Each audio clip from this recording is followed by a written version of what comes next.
All right. All right. All right. This is RedpoleQ here with another session of the Asia Hang Suite. And as it turns out, I happen to be in Seoul at the moment. And guess who managed to roll through Seoul at the same time? McConnell, yeah. And today we have a special guest appearing with a very smooth voice. That's right. Smoove. Smoove in the house. Smoove, a.k.a. Ty Lopez himself. Not really, but they say. If you're ever in Seoul and you see Ty Lopez walking down the street, that ain't Ty Lopez, baby. Right. That's Smoove. All right, so he's going to be kind of running the show this time around. And thank God for that. It's like this, yo. This is 10% luck, 20% skill, 15% concentrated power of will, 5% pleasure, 50% pain, 100% reason to remember the name. Today, what we're going to talk about is we got 3 questions that we're going to cover today. One is about what to do if you're away for long absences. Away for long absences. Does that sound... Absent for a long time. Yeah, that one. Right. If you do that one. How to manage girls. Or maybe it'll just be what happens when you are away for long stretches of time. And then we have another one from a guy wanting to know about older, rich Asian ladies, particularly in China, which, well, neither of us has any... and none of us have any particular experience with all of those criteria, though some of us have experience. Very specific experience. With the older half of that, the older part of that criteria. So, and we do have an expert who's not available at the moment. Yeah, a real expert. A real expert on this. Maybe we'll even be able to get him on the line and include him. I mean, that would be fun, right? That would be really so fun. maybe we'll try and do that. And then we have one more question about dating cabin crew.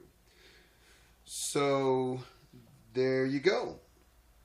All right, so let's get into it. First, shout out to Etina Mukama. Woo! Yeah! Etina Mukama! That's right. He's looking for somebody. And he was kind enough to send us a message, so we'll return the favor. I will read his message. I believe, where's he from? Uganda. So. Well, his phone is from Uganda. That's right. Yeah. We don't know where he's from, but his phone is from Uganda. That's right. All right. The message goes as follows.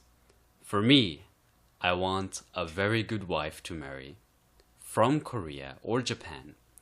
Someone who is very serious. Reach me on etinamukama@gmail.com. That's etinamukama@gmail.com. And you can also reach him at +256 7729 98 193. There you go. All right. Yeah, we hope we're helping you find love, buddy. Yeah. And, as we've said before, we will keep reading Etina's message until someone shows him some love. We want everyone to have success here on the podcast. So That's right. just trying to do our part. Helping a brother out. That's right.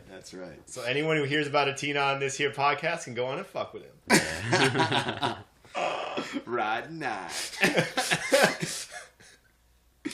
Okay. Yeah. Go ahead. All right. Yeah. Let's start with the first question. This is from John Clunge. And it goes, Hey guys, I am an American who spends sporadic amounts of time in Asian countries, Korea, Taiwan, China, and then I go back to US a few times a year for months at a time. If I really like a girl, but I may not see her for 3, 6, or more months, how do I keep her interested? What are the types of things you guys do? I'd like to hear your experiences maintaining the fire.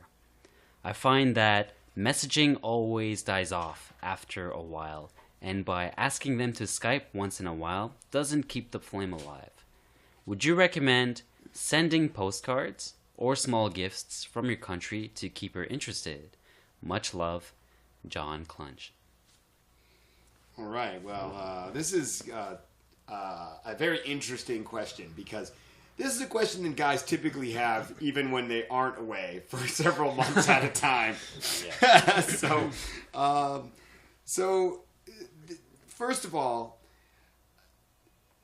these girls that you're really interested in, if you haven't had sex with them before you leave, the chances of being able to keep them on the string for 3, 6, or more months is like 0. Unless it's a situation where, they get a boyfriend and they break up with him or something like that. But they're not going to, like, sit around waiting. Like, if they're any good at all, they're getting lots of offers. And so, there's basically no hope for you if you haven't closed them. I mean, you should think of any girl that you don't close and then you leave as being lost. It doesn't mean she will be, but it means she probably will be. That's the first thing. I don't know. Do you have any other comments about that part? No, not about that part. Okay, and then so first of all, you need to get whatever messaging app they're on. So Asian girls generally don't use Skype on a regular basis. So you need to be on Kakao Talk if they're Korean, WeChat if they're Chinese, and Line if they're Japanese, because that's what they normally use. So, you should be on there. Now, I've heard some people suggest that when you make them use something that they wouldn't normally use and they only use it for you, then that's like kind of like a special level of compliance and it makes it kind of special. But I think that really what happens is it's just one more thing to check and then they just don't check it. Mm-hmm. So I disagree with that. So if anyone comes up with that objection, boom, roasted.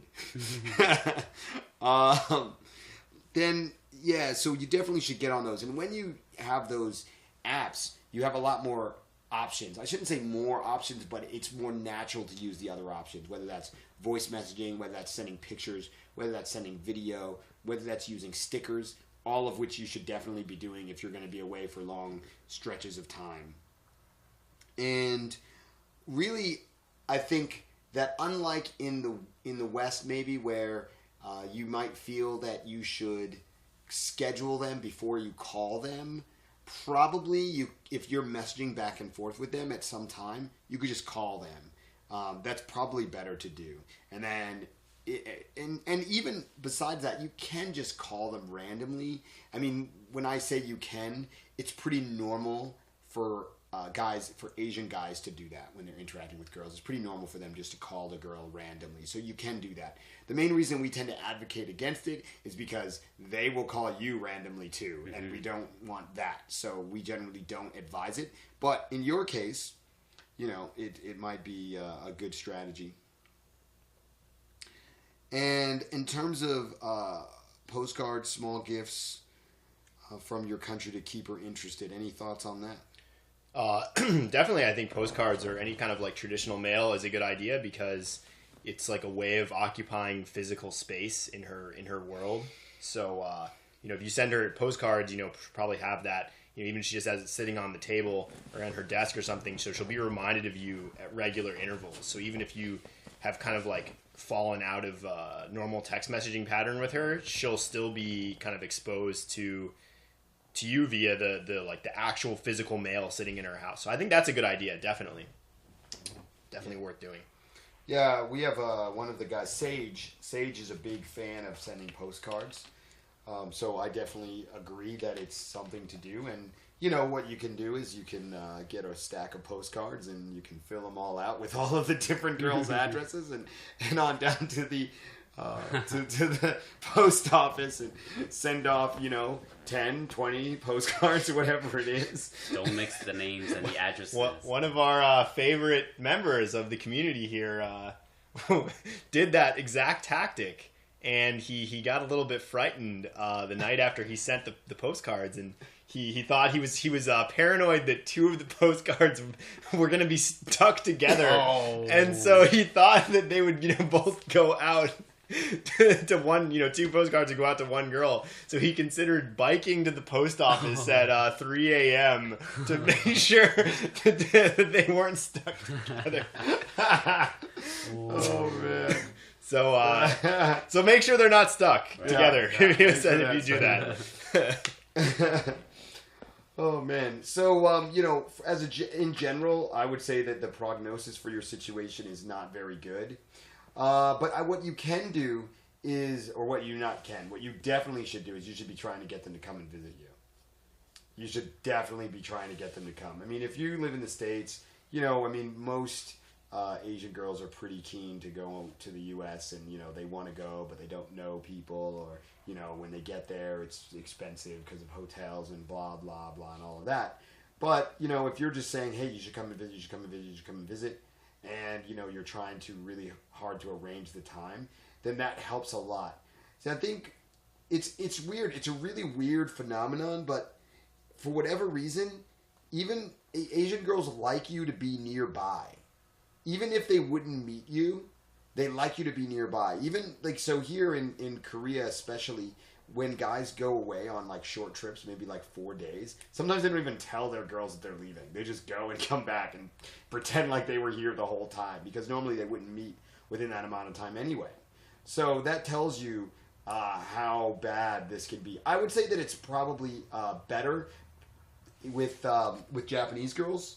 I've been able to do decently well with keeping Japanese girls over long distances, but it's very, very difficult with Koreans. And it's probably pretty doable with Chinese if you have enough value.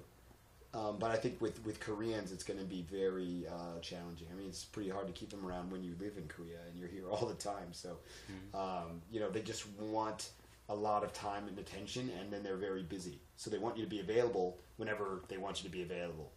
So that's part of the problem, because there's plenty of other guys who will be. Okay, anything to add?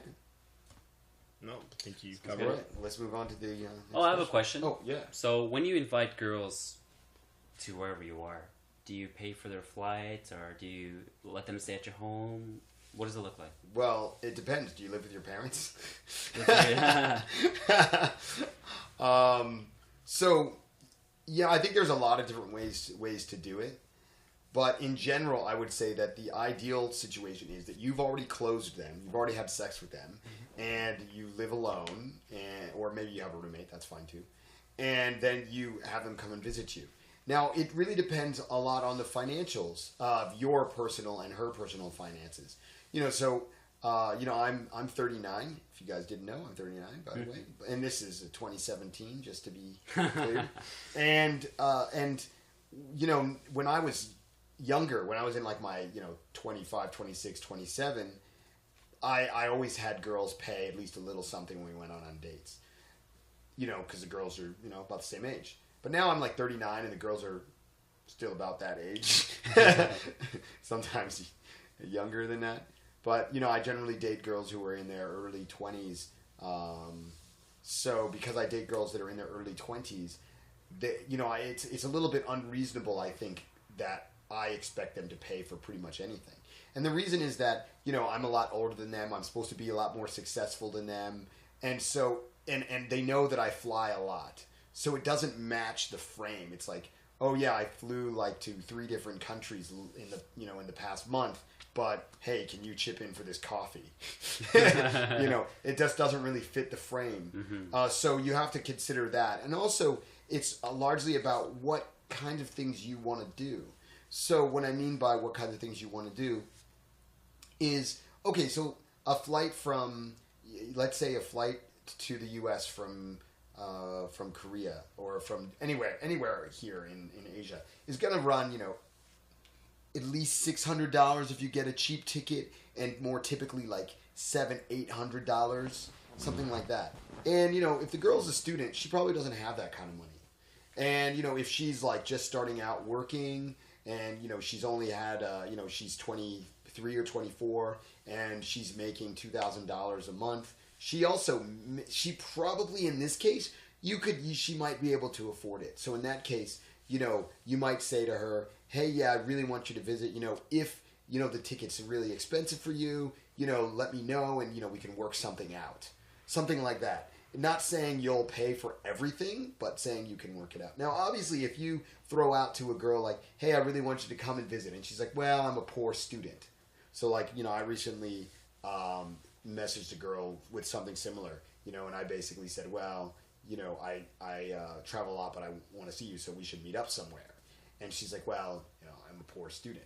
And, she works, but she's also a student. So I said, well, luckily for you, I'm not. So, with the idea being that, if she wants to come, then we'll make it work somehow, whether that means I pay for everything or what. So they all of those can work. With, a girl I dated seriously before, the first time we went on a trip, she paid for her own ticket and I paid for everything else. But then after that, I tended to pay for everything, and sometimes I even gave her spending money because she was like working as like a Budweiser girl, so it's not like she was stacking fat big bankrolls of cash. She was probably making $1,000 to $1,500 a month, and I would rather her use that money for fucking makeup and clothes and getting her nails done, getting her hair done, than on a plane ticket. I get the plane tickets, you get the sexy. That's how we like to divide it up. Do you have any? Now, if you're dating a rich girl, however, yeah. Well, I guess if you're already dating a rich girl, then it's a different situation. I don't know. I had one of the regular girls that I've had recently is pretty. Her family is pretty wealthy. So one. Well, oh yeah. I guess several of them have been kind of wealthy. So in one case, with a girl that I recently met, I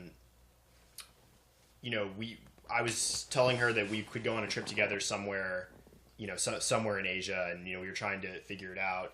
And pretty much as soon as we decided on a place, she just like, okay, I booked the ticket. And then that was done. So I didn't even really have to bring it up. And something that I didn't have to bring up, who was going to pay. She pretty much just did it herself. And one of the things that RedpoleQ has suggested before is that you should typically suggest the trip, and then the girl will usually, maybe she'll give some objection. Like she'll be like, oh, well, I can't afford that. And then you can say, okay, well, I'll pay for, X amount of the ticket, or I'll pay for the entire ticket, or whatever, I'll cover everything, and then see how she responds to that. Maybe try and deal with some objections. But in the other hand, if you just suggest the trip, then there's a chance that she'll just be like, okay, I'll buy the ticket, and then she'll just do it. So it's best to not to say that you're just going to buy the ticket outright in the beginning. Just suggest the trip first and see how she responds to that. So I think that's a pretty good way to structure it.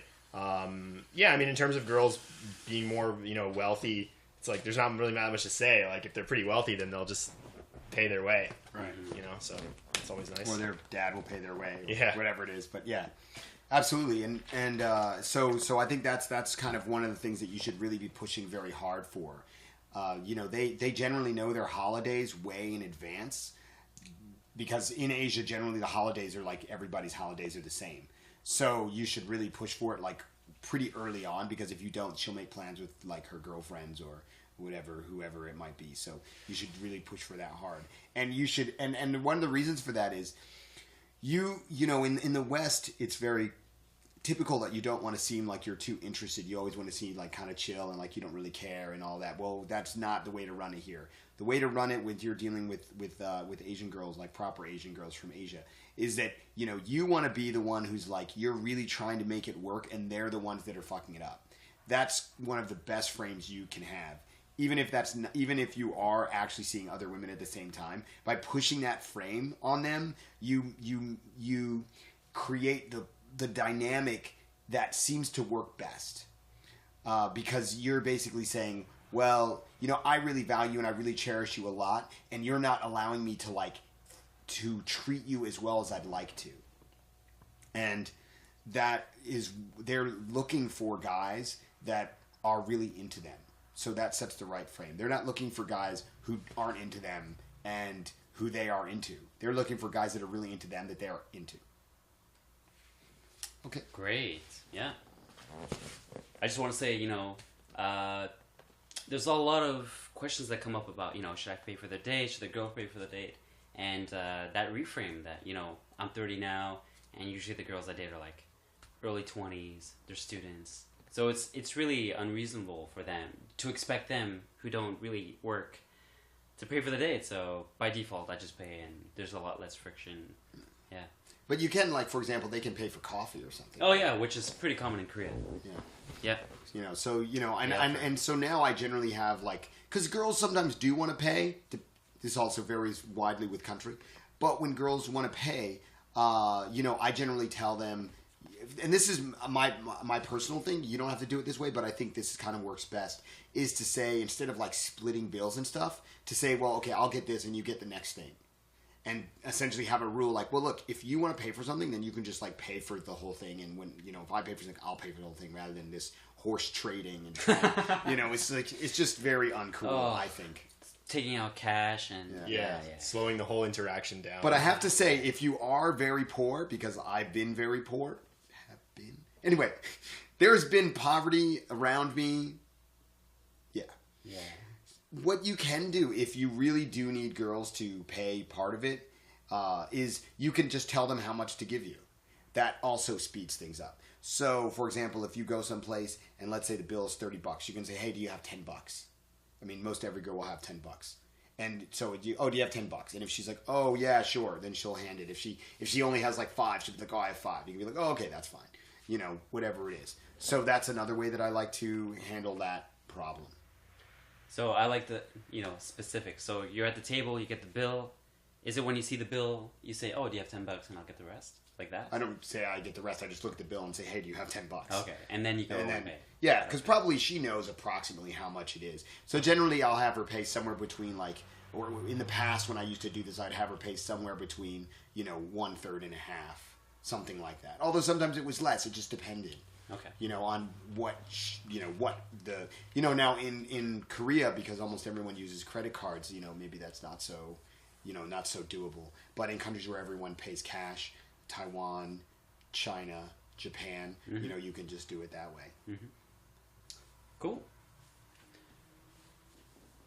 Next question. This is by Eton. Yo, RedpoleQ and McConnell. And Smoove. Do you have any stories of women, usually older, who have been super rich and paid for things? I heard stories in Asia of Asian women, particularly in China, looking for toy boys or boy toys. Again, you don't always want to do this because of the frame, but would you be interested in hearing how? I would be interested in hearing how you deal with this kind of situation. Much love, Eton Twats. From the U.S. All right, well, maybe you want to address this question, McConnell. I think this is more your area. I'll get the ball rolling on this. So, I don't really actually have all that much experience that I can actually comment on this. I do have a story since you mentioned the boy toy thing in China, right? Yeah, mainly in China. So I guess this is actually a pretty common thing in mainland, and we have one expert in being basically a professional boy toy in mainland. Yeah, pretty much. So especially now that he doesn't have a job. Yeah. But I actually have another friend who worked in China for a while, and he had a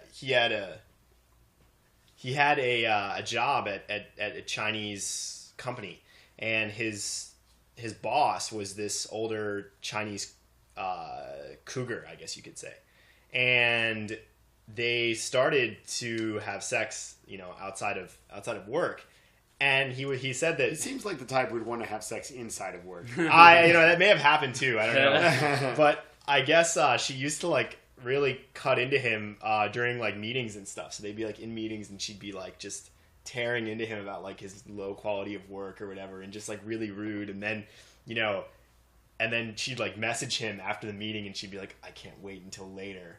And you're like balls deep or whatever.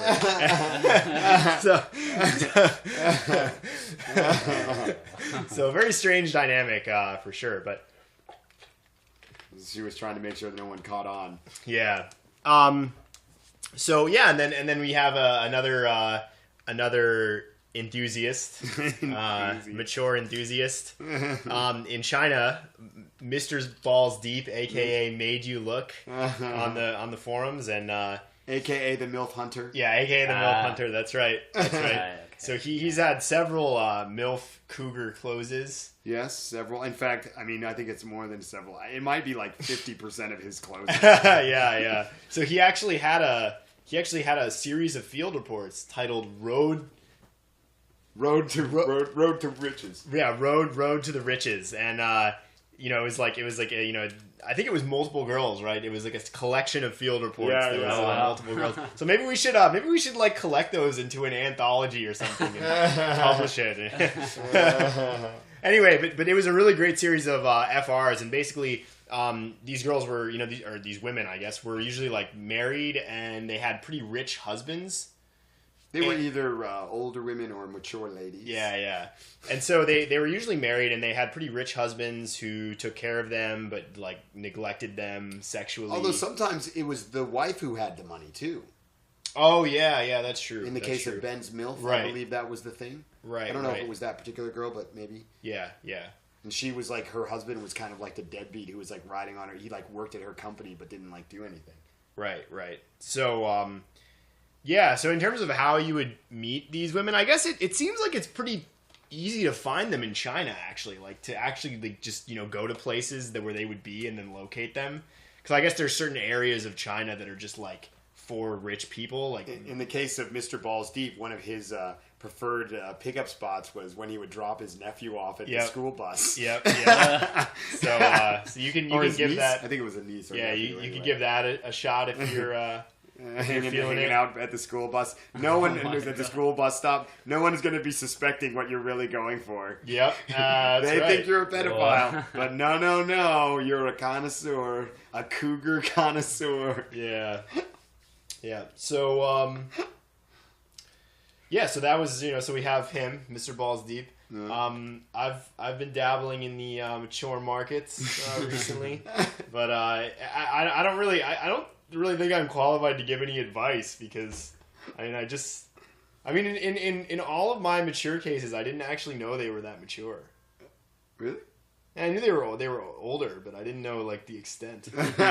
So yeah, I can't really give that much pointed advice on this one. So it actually seems like it's pretty common, because even in the there's a group, a WeChat group called the Shanghai Shaggers. And that's just like, random guys who, try and go out and pick up lots of chicks in Shanghai. And a lot of them are boy toys. It seems like it's very common for women who are older. And I think this is for a couple of reasons. One is that, a lot of them got married kind of young to, guys who were like the right guys on paper, but they really had no interest in. And others of them never got married and just focused on their careers and never got married and just ended up getting older. And so, they want to have a lot of fun still. And so I think both categories exist in China quite a lot, because in China, if you don't get married by the time that you're like 30, I think by 30, then you're what they call a leftover woman. And in Japan, they have I don't know what the word is in Korean. Do you know the word in Korean for this kind of? No, I don't. Okay, well, in Japan, they say make inu, which means lost dog. But not like lost like you're lost, like you can't find anything. Lost as in you lost. Oh. Maybe like loser dog would be the a better... opposite of win. Yeah, like you're a loser dog maybe is a better translation. Wow. So, it's just fascinating how these terms exist in this society, maybe many societies, for women. Possibly the West is the only place where these kind of terms don't exist. Yeah. In the West, they don't have that. They're called independent women. It's different. So, does this happen in Korea and Japan? Yeah, in Korea, I think it's similar for sure. But I don't know about the specific media surrounding it. I'm more familiar with the media in China because China is such a big deal these days that there's always reports out about it in the news and stuff. And so if you're interested or even mildly, then you come across these things.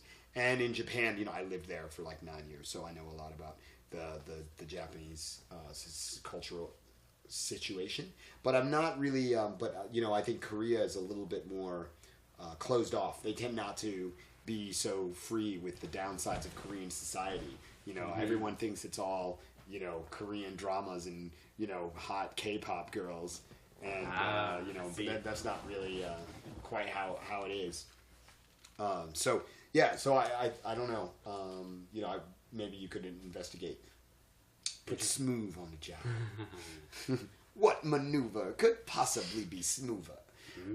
Oh, is that from something? Yeah, it is. It's there's this guy. His name is Chris Smoove, and he's a YouTuber, and he's a really funny YouTuber. So we sometimes like to watch his playthroughs just because he's funny. Okay, so yeah, I think that about does it. Oh no, we have to tell about the Sichuan imposter story. Oh yeah, classic. We MILF can't hunter. leave out this story. Okay, so Mr. Ballz Deep Made You Look, aka the MILF Hunter, was met this girl on WeChat nearby. I think that's how it worked.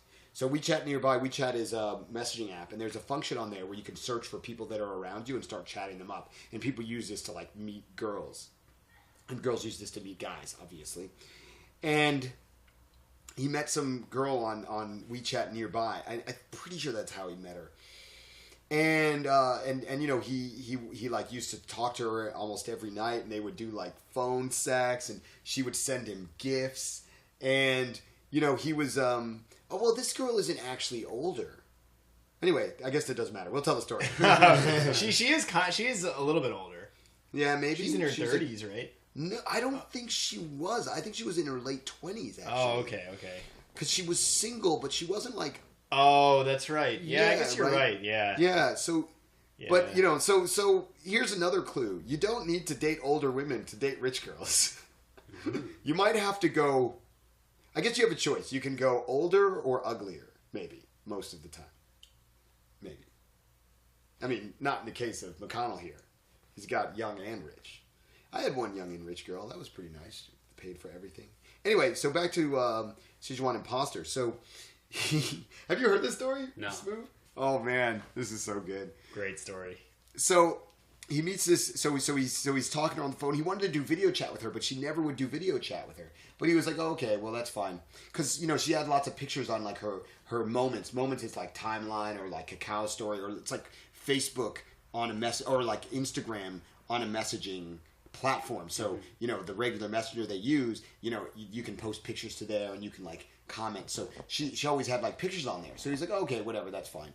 And she would like send him gifts. She sent him like shoes in the mail. What? She sent him like an iPhone because she lived in like another province, like that was I think like a 10-hour drive away or something like that. Yeah, she was just visiting. That's how he got her on nearby. Right. But he didn't meet her in person, and she was like sending him gifts, and he was like really excited to like finally meet her. And then she arranged this plan for her and him and another couple to go to Istanbul and Dubai and Greece, because they were like, she was like, well, you speak English, and like I don't really know English, and this other couple, they don't know English, my friends, so you can like help us out, if it wasn't, it would be really hard for us to do this trip without you. So she was gonna pay for all of them to do this trip. And so of course he was like, well, it's kind of weird, but he's like, whatever, because he's like, I'm in it for the money anyway. And so the girl has to like drive to his city or nearby his city to like, because that's where they're gonna fly out of. And so she's like coming there to like pick up the tickets and make all the final arrangements. So on her way driving in, another girl that Mr. Ballz Deep was seeing turns out knows this girl, the Sichuan imposter girl. He knows her.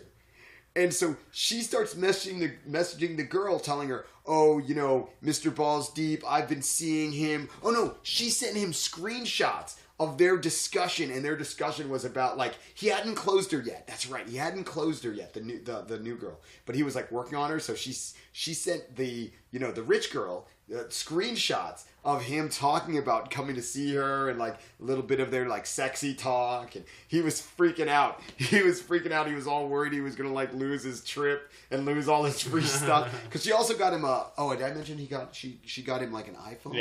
Yeah, like a new iPhone at the time.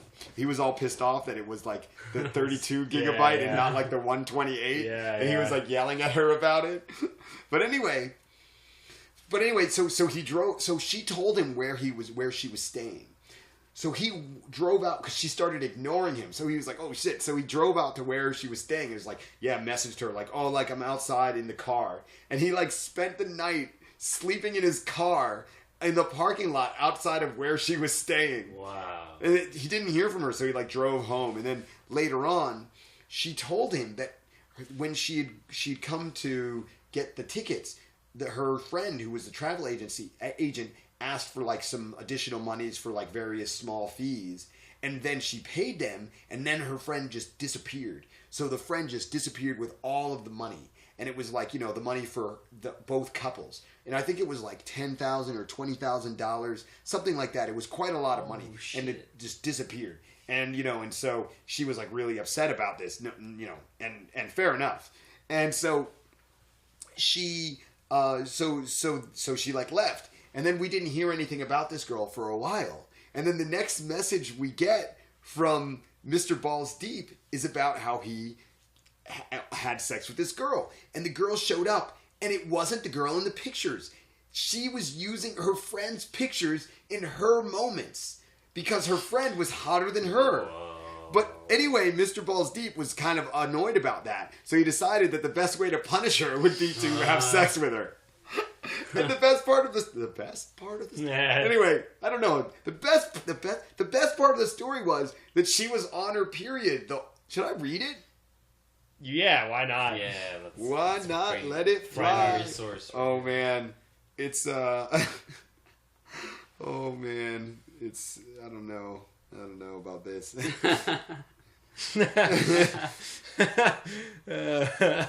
Can't go back now. Yeah, this is not for the faint of heart. What's coming up? So just Oh, maybe Tall Order is going to be listening to this. That's right. He might. Yeah. Oh man, Tall Order, man. This might cut into his workout. Yeah, maybe you want to just take a break and. Maybe seek ahead in the podcast file. So here we go. Here's the message. So I closed the fake imposter Sichuan girl 2 times. She is a nasty girl. I banged on her and I wanted to squeeze the money out of her. Every time I made her come, I'm like, how much am I worth now? Because she knows I'm in it for the money. Lols. And then she will give me 1 finger, as in 10,000 RMB. How much is 10,000 RMB? Can anybody look that up real quick? It's important for the story. Yeah, that's true. Smoove is doing some research for us right now. Research here. Yeah, 10,000 RMB in USD.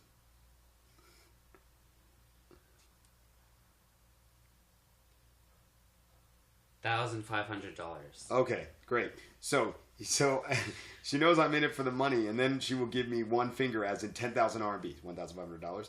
Then slowly she raised to 3 fingers, so that's almost $5,000. I made her come again and tried to reach 50,000 RMB, and she's like, nope, you're still only worth 3 fingers. She wanted me to come in her mouth, then I'd be worth 50,000 RMB, and I did. Man, I closed her on her period, and she pulled out my bloody mushroom tip and made her, I pulled out my bloody mushroom tip and made her clean that tip real good, including the bloody nuts, as if it was just out of a crime scene, until I busted in her mouth. First time a woman has done this, and I find it quite nasty, tasting her own sugar walls with extra red flavor. Whoa. And people think the Joe Rogan podcast has some good stories.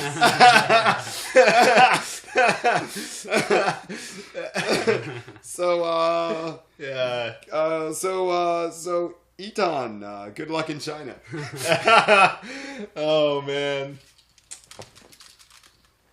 All right, so maybe we should move on to the next one. Maybe we can get Mr. Ballz Deep in on this, and he can explain more about his personal experiences with MILF. I would love to hunting. I would love to do a MILF hunt, like the MILF Hunter special. Yeah, that sounds like a good idea. That We'll would have be great. we'll have to note that down. Yeah. MILF Hunter special. An exclusive release. Limited time only. Yeah. All right, next question by Jake Stinger. Hey mate, discovered your website a few days ago and love it. My question relates to dating Asian cabin crew. I have been dating a Thai girl who is working for a 5-star airline based in the Middle East. I'm based in Australia.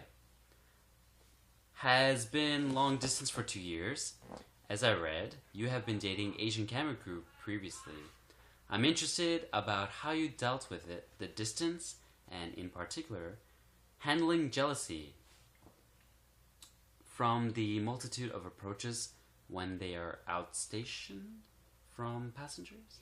Yeah, outstation means that they're not, that they're, so the way cabin, so there's a lot of lingo that goes with being cabin crew, and so when they have long trips, there's like all these rules about how many hours they can work, and when they work a certain number of hours, how much time off they need. So when they go on like long haul journeys, then they have to stay at that location for some number of days before they can fly again, and that's called outstation. Oh, got it. So they like, let's say if they're flying a route that's, so let's say she's flying out of Dubai, although she could be flying out of Qatar or whatever. But anyway, let's say she's flying out of Dubai, or she could be flying out of, anyway, doesn't really matter.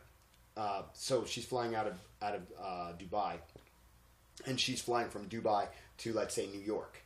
That's like quite a long flight. So she might be required to stay in New York for like 2 nights before she can fly back. So that's outstation. And so during that time, a lot of people believe that flight attendants are often like banging dudes when they're on these trips. So they have like a guy in all of their long haul cities. Got it. And the question finishes with, do you think that cabin crew like to sleep around? Jake Stinger. All right, well, most people seem to think so. Okay, so first of all, we need to distinguish 2 parts of this girl. So there's the cabin crew part, and there's the Thai part. Let's turn to our Thai expert, McConnell. I don't know. What do you want me to say? Well, I mean, he's concerned about her cheating, and given that she's Thai, what do you think the chances are of that?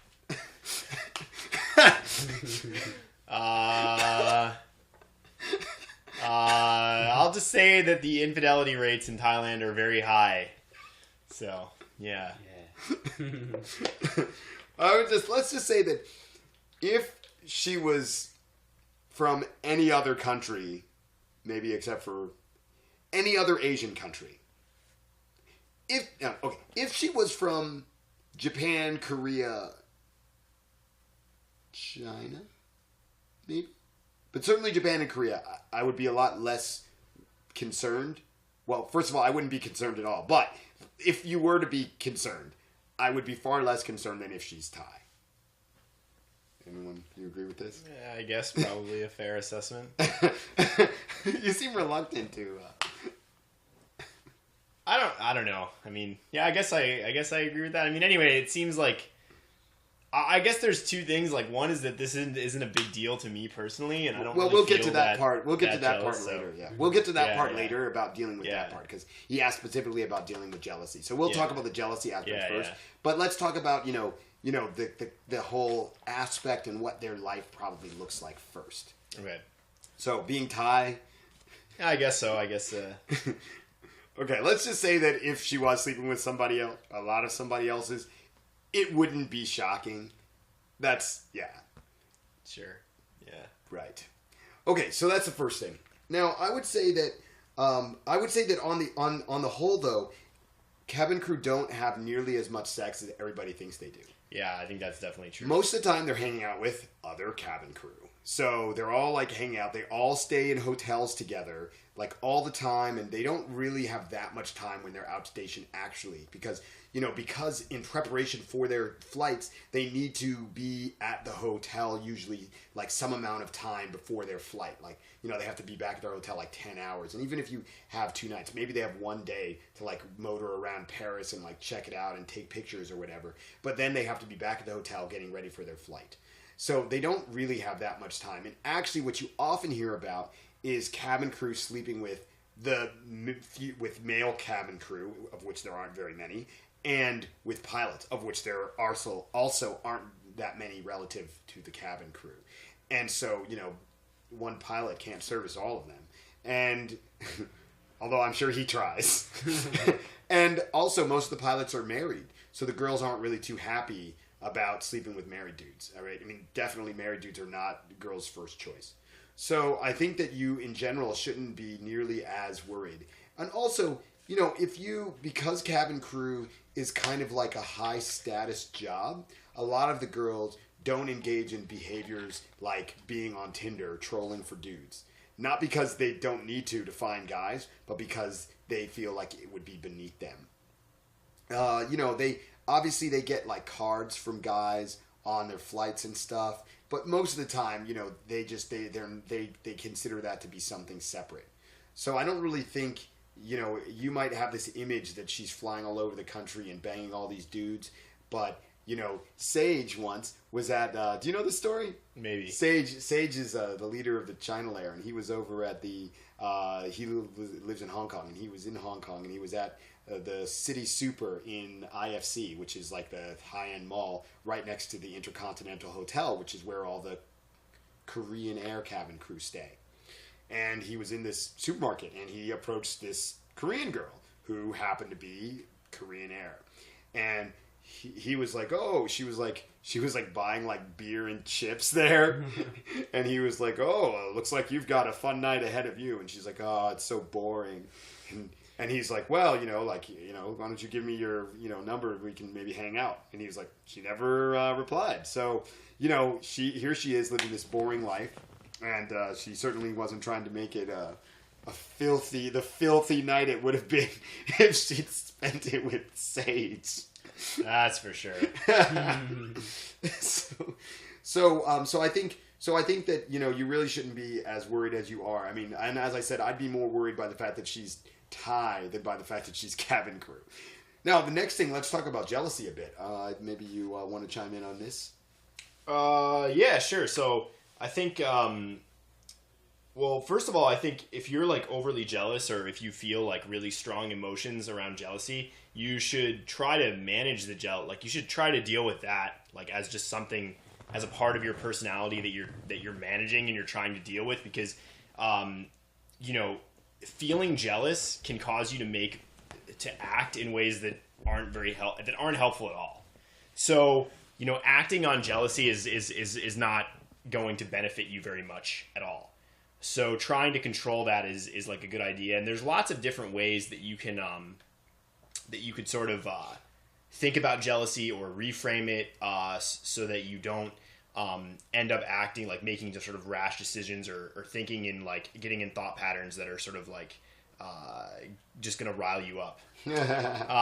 So one example is one of the frames that RedpoleQ has suggested before, which I think is really good, is guys are often jealous. Like they often feel jealousy when they think about like if the girl's not with them, they're like, oh, she's probably with another guy. Like she's with another guy and she's not with me, and that makes me really jealous. And the reality is that, okay, well, what if she like had to work overtime at work and you just didn't know that? It's like, and the guy's like, oh, well, that's fine. It's fine if she's like working late and can't see me, but it's not fine if she's with another guy. And if you think about that, it's kind of a ridiculous, stance to have, because either way, you're not getting what you want, which is her being with you.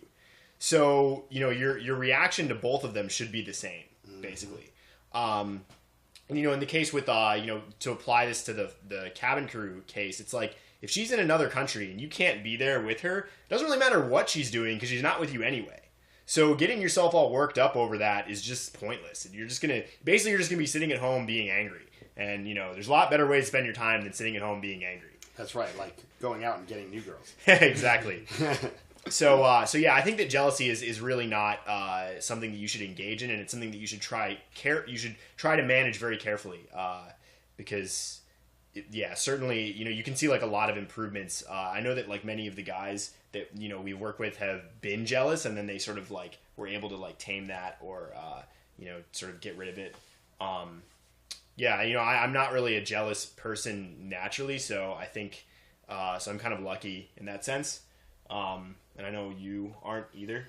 Yeah, I'm not really a jealous person. I mean, the reason I'm not jealous in the beginning was because I'm grateful for what I get. Yeah. Instead of being upset Absolutely. about what I'm not getting, I'm grateful for what I do get. It's like, the more grateful I get, the more it seems to come my way. Yeah, so definitely reframing it in that way, like just being grateful for anything you have is like a really great start. Right. Imagine if you didn't get to have sex with her at all. I mean, that would be pretty terrible, right? Wouldn't you rather have had sex with her and then maybe never see her again than not have any? Yeah. So you should be pretty happy about that. Hopefully you took some naked pics so that you can remember well. Yeah. The other thing that I want to say about the jealousy issue is that while, I totally agree with what McConnell said about how showing jealousy is like totally useless. Being jealous is totally useless. Man, I'm saying this all messed up. Being jealous is really useless because it just makes you feel bad. But it can be valuable sometimes to pretend to be jealous. And the reason why it can be valuable to pretend to be jealous is because she's likely, if she's really into you, she's thinking the same thing. Oh, he knows I'm going to be gone for long stretches of time. He probably has another girl. He probably doesn't really think that much about me. So when you act jealous, then it signals to her that she is really important to you. Because it signals that you're emotionally pained by the fact that she might be seeing other people. And so feigning jealousy when you're not actually jealous can be a useful tool sometimes. But once again, it depends on the girl. Probably with a Thai girl, it would be a really good idea. Although, if she's very westernized, she may decide that she may be dating non-Thai guys specifically because she doesn't want that kind of jealousy.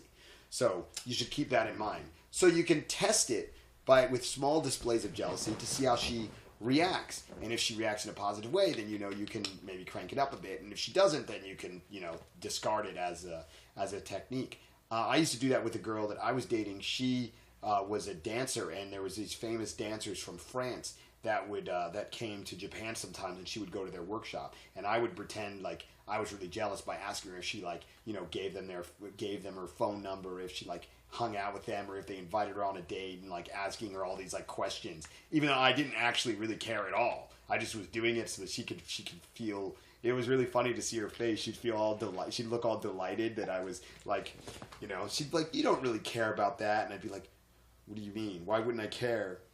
And she'd be like, she was it was really good. So you can use it to your advantage, but keep in mind that I was using someone. It wasn't like someone she interacted with regularly. It was some famous guys who would show up, and she would do a dance workshop with them. So they weren't a real threat. But obviously, I wasn't around a lot, so she could have easily met other dudes. But the point is that I chose a specific target, which was a target of guys that probably nothing would really happen with. And even if it did, it would only happen for, maybe one night or something because they leave. And a target who's definitely, higher value than me in a certain respect because they're famous. So there you go. That's my 2, 3, 4 cents, whatever it is. Yeah. Cool. On the topic of jealousy, sometimes I get this, or I have this talk. For example, I would tell a girl, you could go dancing and clubbing with your friends, and it's totally cool. And some of the Korean girls said, "Oh, I like it when the guy is jealous." Mm-hmm. Mm-hmm. But I mean, honestly, I'm just really chill about it. But should, in this case, act being jealous. Well, what you could do is you could say something like, well, you could just say like, well, like I understand your friends are important, but like, you know, I really wish you would just not go out. But I understand your friends are important, and if you have to go, then you have to go. But so like something like that. So the power comes from, first of all, not feeling jealous and then Yes. being able to feign it. Because Yes. if you actually are jealous, then you fall into some kind of spiral. Right, because then you can't calibrate it properly. Yeah, and you also can't control you just can't control yourself. Yeah. In general. And then you just feel bad. Yeah, yeah. I mean, you don't want to feel bad. I mean, there's no value in feeling bad. There is value in, you know, making her feel good by acting like you feel bad. But there's no value in you actually feeling bad. Right. So, if we have, you know, a jealous guy, what advice would you give him to start to get on a better path? So, I think one thing is that, you know, choosing girls that you know would be really into you, you know, for whatever your traits are. So if you have a girl who you know that you bring her a lot of value in ways that, you know, other guys wouldn't or can't, then that's one of the ways that you can help control your jealousy. If you just think, because this is what happens to a lot of guys, they just go, well, you know, maybe they don't know why the girl's really with them anyway. And if you don't know, then, and it's like a lever you don't have any control over, then, you know, it's very easy to feel concerned because you know, and it's not exactly about jealousy, it's more about the lack of control you have. Does that make sense? So I think that's the first thing. You know, so there are definitely, you know, girls that I pick, that I go after because I know that they're the things that they like about me are unique to me. And so it would be hard for them to get that same mix of traits with somebody else. So that doesn't really make me worried. It's like, yeah, they can meet other guys. So what? Those guys aren't going to like have to offer what I offer. And so so I'm not really concerned. The other thing is from something from the 7 Habits of Highly Effective People from Stephen Covey. He talks about this concept of your circle of influence. And your circle of influence is the things that you actually have control over. And, you know, and there's lots of things outside of that, like the weather. You don't worry about the weather, but what you do have control over is what you wear on a rainy day and what you wear on a cold day or what you wear on a hot day. That's what you have control over, so you focus on that. You don't focus on the weather. So in the same way, when it comes to a girl that you're dating, well, worrying about whether she's cheating, you can't do anything about that. But what can you do? Well, you can make yourself more valuable to her, more attractive to her. You can make her want to be interested in you. You can make her want to focus on you. You can make her want to build the relationship with you more. And so you can focus on that aspect of the relationship. You can focus on improving yourself so that she wants. You can focus on having backup girls. Yeah. That's you know, that's one of the best ways, in my opinion, to deal with jealousy. It's like if you have other girls that are on call, you're a lot less likely to feel jealous. So, that's my advice for how I would deal with that. Do you have anything to add? No, I think that covers it. There's also there's one more thing, I guess, that you brought up a while ago with me, and I guess you mentioned it in a lot of different places. But the idea that the best way to ensure that a girl is going to keep staying with you is basically to allow her the option of having other guys. Because in a lot of relationships, what happens is that, you know, the two people are together and they're monogamous and they're not allowed to see anyone else. So what happens is they're like suppressing their urge to have sex with other people or even go on dates with other people. And basically just they're like cutting themselves off from all of this other social interaction that they otherwise could have if they were single. And then what happens is, you know, one person in the relationship, I mean, sometimes both, but at least one person in the relationship will get fed up with all these different things and they'll think that, you know, oh, if I had another guy, it wouldn't be like this. And then they'll just explode and then they'll go and find some other guy, but then the relationship is kind of ruined anyway because of the, you know, probably like the internal issues that were happening before that one person left. Mm-hmm. And really what, you know, in a lot of ways, so-called cheating or like, you know, seeing other people outside of the relationship is actually kind of a good thing for the relationship because it allows people to test what others are like. And then they can decide based on that if their partner is actually the person they want to keep staying with and investing a lot of time into, or if they actually seriously do want to consider, getting an upgrade or finding someone else. So, if a girl is staying with you and she has the option of seeing other people and she is, sometimes meeting other guys and she's still choosing you as her main long-term partner, that's a really great indication that she's going to continue choosing you. So yeah, I'd say if you feel jealous, remember that, just try and make yourself, give more value to the relationship, choose girls that are into you, and remember that, her seeing other guys can actually be very beneficial to you because it'll make her realize all of the things that are really good about you long term. Yeah, and I would even argue that sometimes the fact that she is seeing someone else is one of the things that can make the relationship actually work. Yeah. Because she might have an even better appreciation for you because of the fact it's like, as McConnell was just saying, when the girl doesn't have the opportunity or to spend time and date other guys, she can build up in her mind some image about how wonderful those other guys are. But if she actually can go and date them, she can go and have boring dates with them and find out that actually they're not that great. Yeah. So, totally agree. Yeah. Is this, you think women have, is this something you encourage? Or is this thought that women already have, like, oh, I want to see other guys? Or, in a relationship, is it like, oh yeah, maybe you should meet another guy? It's not really something that I ever actively encourage because I really don't want other guys to be like trying to monopolize her time or taking time away from me. I mean, really, if I'm seeing a girl and I really like her and I want to keep her around, then I want her to just put her free time into spending it with me, right? It's like a lot better, that way. So I don't actively encourage it, but it's not something that I'll, a lot of guys are like trying to set their relationships up so the girl can't cheat or the girl doesn't have the option. So, for example, in Taiwan, we know a lot of cases of local guys who will just like, they'll be allowed to go out to the club, but they'll like make sure the girl is at home alone and like she can't do anything. Like too many restrictions. Yeah, placing like lots of restrictions on them, driving them home from work to make sure he knows exactly where she's going, calling her all the time. It's very common in Taiwan for local guys to call their girls every single day. So they know exactly what they're doing, and they're this is like sort of painted as this idea of like a romantic relationship in Taiwan, but actually what's really happening is it's just the partner is trying to control the other person in the relationship and make sure they know what's happening.